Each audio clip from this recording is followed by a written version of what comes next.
be a fair statement after reading your answer, Miss Tierney, that after this whole episode, the plaintiff would come by your mom's house, you would have an intimate moment, he would take 1 or 2 pieces of his property and leave, then a couple of days later he would come back. This is what you wrote.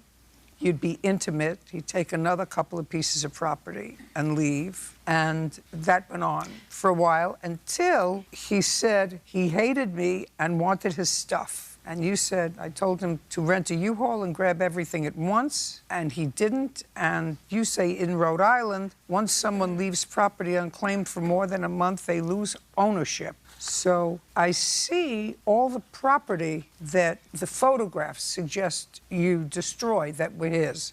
And your excuse for that is that you lose ownership and you could do whatever you want with them. You could either dispose of them in trash. In this case, what you decided to do was to vandalize them and send him photographs of it.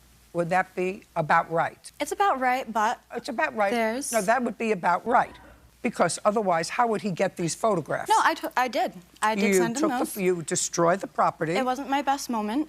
I've asked him multiple times to come get his stuff. Well, he did come and get the moment. He would blow it off. And you had what I think that they used to call, I don't think they call it anymore, a booty call. Yeah, they still call it a booty call. Still? Yeah.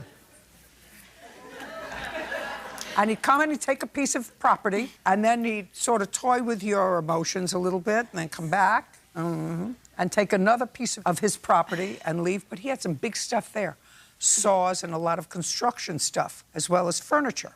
Now, on what date did you receive these photographs? October 28th, I believe, actually. And this incident happened in the campgrounds Yep. August 22nd. Between August 22nd and October 28th, approximately how many of these calls did he make to your home? A lot. I can't count how many times.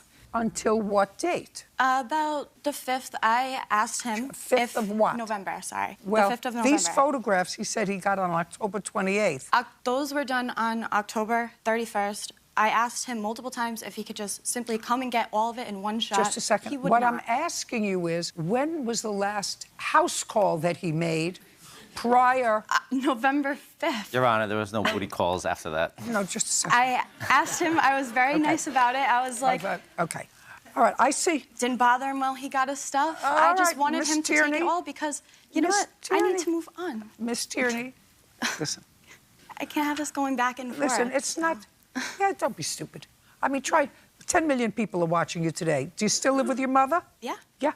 Well, you don't want her to be humiliated.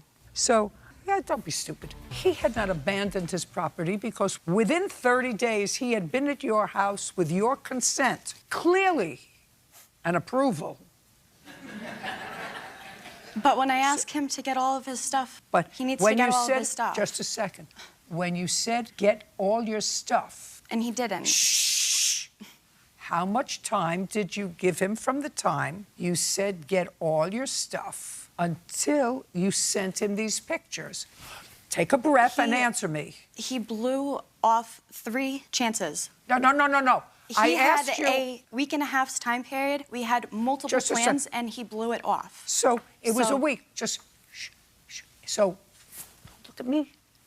Funny. It was a week.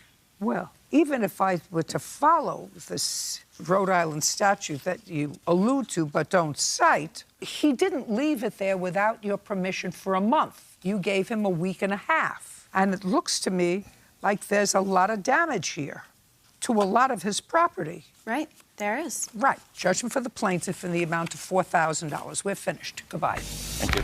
While he's excused, you may step out. Every time I tried to go there and grab my stuff, she'd have a mental breakdown, her emotions would take over, and I wasn't able to grab it. That we are going to make this relationship work, and I'm not going to do this to you off. I'd put as much as I could when she'd go upstairs and try to load the truck, and... Then I'm not going to do this, and I was like, yeah, all right. She'd sit there and come and cry and just wouldn't let me grab my stuff so I could leave. Yeah, it was a lie. Never date a girl with blue hair ever again.